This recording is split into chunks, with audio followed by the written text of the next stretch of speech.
Hey, welcome back to Audi Spec, and welcome to a first impressions video. But this is a little bit of a different kind of first impressions video. You see, Kyle's been a journalist for a long time, and he's driven literally every car under the sun, I'd like to think. And I have been a long-time car enthusiast, but a relatively new automotive journalist. And something we have recently realized is I have never driven an Audi of any kind. I've never driven any Audi car or SUV or anything ever, which is crazy because I've always liked them, you know, aesthetically, visually, seen friends' Audis, driven or ridden in them. But we thought it'd be fun to take a different approach and have a first time impressions of driving an Audi and getting a good look at a modern one. A lot of my friends have older Audis, so I thought that would be a lot of fun. So I have just dropped off my Miata in exchange, honestly, probably a nice exchange, for an Audi SQ5 Sportback, which I guess means sloping rear roof. And so I want to take you on a quick tour of the car itself, as I am seeing it for the first time here. I literally just pulled up. Let's see, nice badging. This color is beautiful. I don't know what it's called yet. We'll find out in just a second when we look at the Monroney.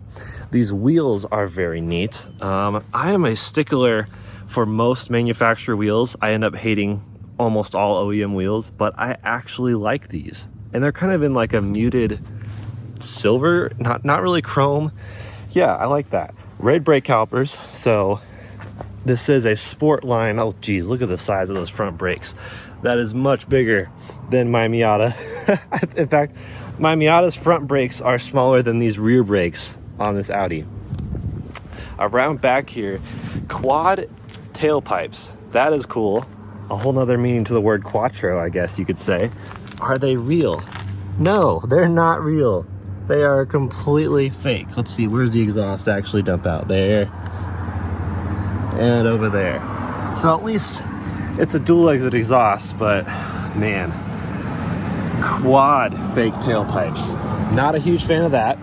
I do like this kind of metal accent getting around the rear and around the bottom too. Around the windows, the bottom door sills. That pairs nicely with the wheels themselves. Up here in the front, let's see, as we would expect, a lot of fake vents. Just from seeing the fake exhaust tips, I can already tell the front would have fake vents. But the grille, that is very unique. I really like this design. Of course, some of it is real. And even, let's see, fake vents inside the Audi logo, of course. Front camera, so I'm guessing this has a 360 camera. I would hope so. It's a relatively upscale CUV. Very cool kind of dark fog lights, or are those fake? I guess we'll find out that as well. And sensors all around. That nice silver metallic finish here and here. It's a really well balanced color palette, I would say. I like the mirrors. They're black and silver, not green. I think body color matched mirrors are a bit much sometimes, so I really like it when they change them up to accessorize it a bit. So while I'm out here, let's look at the key. This is my first time ever holding an Audi key, and I like that. We've got this cool little leather thing here, whatever that does. I guess you can strap it onto something. Ooh, yeah, that's very nice. That actually matches kind of the fog light housing just a little bit. Yeah, I guess sort of, not really. I don't know, it's a sporty looking key. It's got that S on there. And yeah, lock, unlock, 2 times for the trunk. I don't see a remote start function on the key, although I can almost guarantee they'll have that in the app. So we'll take a look at that in the actual review video. But for this first impressions, I just wanted to show you my thoughts on the exterior. And of course, that slope back, Sportback roofline. I love that look. And it is a bit strange because CUVs, you know, they honestly exist because people thought I need more room than the sedan or even a wagon, which we apparently hate wagons here in the US. Although I've never actually talked to someone who hates them. We just don't get enough of them to sell. That's an interesting compromise on the storage capacity. But let's actually look inside the cabin here. And oh, that is interesting. So the door handles don't like open out, they open up. I've never ever seen that. Super cool. And these are, let's see, 20-inch wheels. Yeah, okay, 20-inch wheels. So getting into the cabin, ooh, nice quilted leather here. I like that. You have a little kind of an etching of that S badge right there, just to remind you you're driving a very sporty Audi. Carbon fiber, it is glossy, which is not my favorite, but carbon fiber is cool, I guess. All right. Interesting, this little cubby right here. I guess I'll put the key right there, and let's get this fired up, just so I can have some AC. It's hot out. Oh, nice little growl from the exhaust. Okay, the radio's on. My instinct is to reach for a volume knob, and oh, it's way over there. That was kind of hard to find initially. Get some AC on. Jeez, I don't actually know what these buttons do because there's nothing. Okay, so I guess they correspond with what's on the screen above them. That's interesting. Make this Audi using the configuration wizard. Okay. Nice big digital dash, digital display, and this is nice and big. It kind of sticks up, which is, I guess, a good look. And I like how it's relatively close to me. It's not super far away. I don't have to reach for it as a touchscreen. I like that it is a touchscreen. I can actually interact with it. I don't like those clicks. Oh, nope, I'm gonna turn that off pretty soon here. Let's see, drive selector, auto engine shut off. Turn that off right now. And yeah, USB port marked 1. So where is number 2? Oh, we got a Qi charging pad for your phone. Oh, and there's number 2, which is USB-C. So you got USB-A up there, USB-C back here. This is an interesting little thing that moves up and down. Covers your cup holders when you don't need them. All right, so immediately my first thought is this is a nice place to be. This is the black interior, it looks like. Ooh, nice little suede kind of velvet. No, not really velvet, not really Alcantara. It's like a very swishy suede. I like that. The steering wheel I like too. I don't like it when it's just all smooth leather. I like having a bit more to grip. Got that cool S there. This shape that matches the key. Yes, there we go. Love that. So this is a very nice car. There is a third stock. I don't know if that's normal for Audi, but you have indicator stock up there, this other stock down here just for cruise control, it looks like, and then the wiper stock over here. And let's see, steering wheel's in the center. Aha, so Audi also does what I love. The auto mode is the one that is symmetrical with the turn signals being off. Some manufacturers make it so auto is like one click down, and I feel like most people would want to leave it in auto, in which case your stocks will never truly be symmetrical. Quattro badge over here, so it looks like we do have a Quattro system. That's nice. Theoretically, I've never driven one. Don't know what this little button is. No, it's not even a button, it's just a thing. Yeah, no idea. Looks like heated seats, although I don't see ventilated seats. That's kind of a disappointment. Nice controls over here. Yeah, Bang & Olufsen sound system. We're looking forward to seeing how that sounds. Seat control memory on the door. I like this. So let's look at the Monroney and see what we're dealing with. For those of you who don't know, this is called a Monroney. I don't actually know how that's spelled. I'll throw it on the screen here just so you know how it's spelled. But yes, the SQ5 Sportback. Let's see. So the base MSRP looks like for the SQ5 Sportback is $56,000. This is featuring District Green Metallic. It's a $600 option. Black interior included, so they didn't throw any other interior colors or anything like that. Premium Plus package, another $3,400, which gives you the Audi Advanced Key, whatever that is. Leatherette covered center console. Okay, wow. S Sport package, it's another $3,000. So sport adaptive air suspension, sport rear differential, red brake calipers. Gotta have red brake calipers. And the fine Napa leather seats, it's another 1,000. Bang & Olufsen with 3D sound, another 1,000. Carbon Atlas inlays. I don't even know what that is, unless that's this carbon fiber, in which case I would say not worth $500. All right, so impressive. 3-liter V6 engine, 8-speed Tiptronic transmission with Quattro all-wheel drive, 20-inch 10-spoke Star design wheels, platinum finish, that's what they're calling. Okay, and it looks like I got summer tires on this, so that's sweet.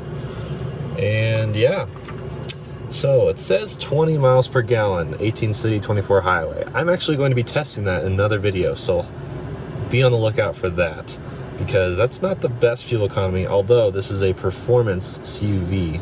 And those two words, performance and CUV, don't typically mean great fuel economy. The shifter here has the same material as the wheel. I like that. I just like this shifter. It's a nice, chunky little shifter there. Easy to grab when you need to. Looks like a couple fake buttons every once in a while. But yeah, this is nice. Nice little rear seats there. Oh, there we go. Got a full shade. Okay, I like that. Move that back. Takes forever, but you know. So that is my first impressions ever sitting in the passenger seat or driver's seat of an Audi and getting a good look at what is the new Audi. And this is 2021 model year Audi SQ5 Sportback once again. So let's go see what my impressions are driving it for the first time. All right, so driving the Audi, I've put on my little POV thing here so you can see what I'm looking at. And right away, energy consumers, air conditioning. It's letting me know that is the biggest weight on the system here. So let's see, shifting this. So I guess every notch is another drive selector. Okay, so in reverse. Ooh, so that is a nice quality reverse camera. Nice big view there. 360 camera, always a welcome feature. No one's coming. All right.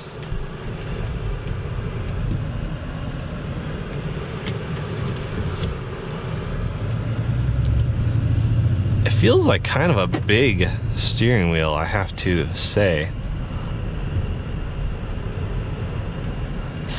Very stiff brakes.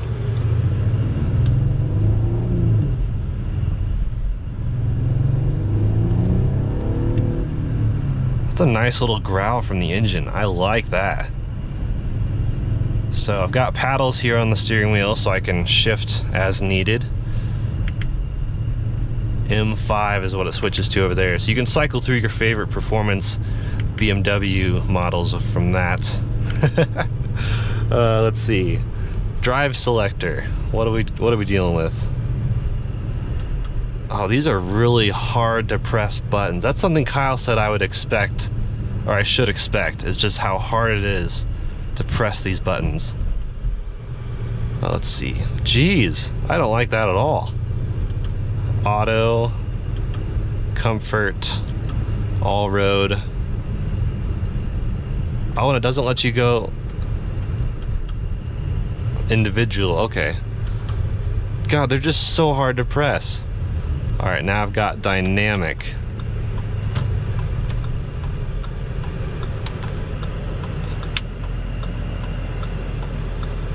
Is there a trick to these? Oh, you just gotta press the bottom of the button. That makes it a little easier. And you can raise and lower the car. That's pretty cool.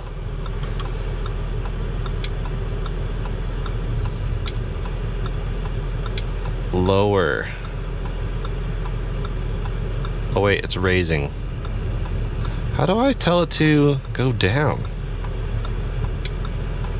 Lower, there we go. So that's gonna lower back down to, I guess, the second little option. I like these aircon dials. I don't like the sound when using them though. Oh, you hear that? Yeah, not great. Let's see. 3-zone climate control, that's nice. Oh, these are capacitive buttons, so whatever you hover your hand over, you can see. That's cool. So I'm kind of mixed about the buttons. These ones down here, very hard and annoying to use. These ones are pretty cool and capacitive. Green light. That boy went up a bit too far forward. Oh man. Wow, and when you let off the throttle, it just jolts you into engine braking. That is a bit too fun. Jeez. Wow. Yeah, I like this. So far, good impressions. The steering wheel is not, I guess, not as tight as I would like for dynamic, although I think I can probably adjust that, at least in my individual settings. But I'm guessing dynamic would have the stiffest steering. You see the blind spot monitors are on the inside of the mirror, which is fine. That gives you more, I guess, visibility from a driver perspective. But as a motorcyclist and Miata driver, I would rather see those on the mirror itself. Many of you already know that. That's a small thing that I care about.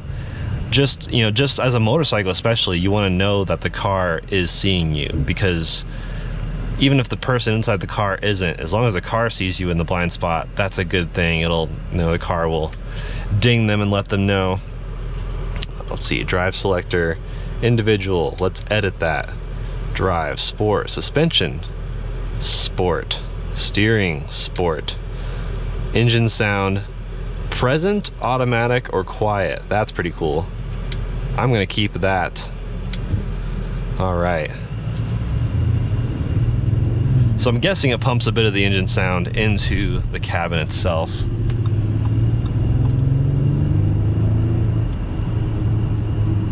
Hear the little turbo noises, that's kind of fun. I wish these paddle shifters were the same like platinum aluminum style. That would have been a nice little touch. Not sure how I feel about the UI as far as looks. I mean, I guess it's relatively sleek and modern, but also just not exactly my style.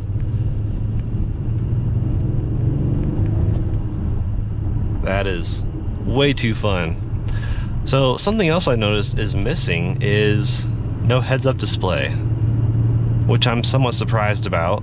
I don't know if that's exactly an Audi thing or not either, but that's something that I would have expected to have. I do have electric steering wheel controls. I can bring it closer to me, up and down, and it moves very slow and smoothly. I like that a lot. This knob over here for volume, like I said earlier, is annoyingly far away. Like, the volume knob should not be further away than the screen itself. That seems kind of counterproductive. I always prefer a volume knob to like capacitive buttons or something like that. And I like that I have knobs on the steering wheel as well. That's pretty cool. So I can always just use volume from right here on the steering wheel. Heated steering wheel button on the steering wheel itself. That's a well thought out thing. Blank buttons down here, not sure what those would be on other models. So yeah, thanks for joining me on my initial Audi experience. Like, absolutely fresh as possible. Never driven one. And so far, I am really liking this. Can't wait to take it up into the canyons. Be sure to check out the full review once that is up, as well as our miles per gallon efficiency test. We like to do that with most of our cars just because it's interesting to see how the manufacturer will give one stat, and then you, as someone especially who's road tripping and maybe planning around how far you can get between fuel stops, probably find that pretty important, and you want to know how accurate it truly is. So I'll see you in these other videos, and yeah, let me know what you think. What was your first Audi, and what do you think of this one so far? I love it.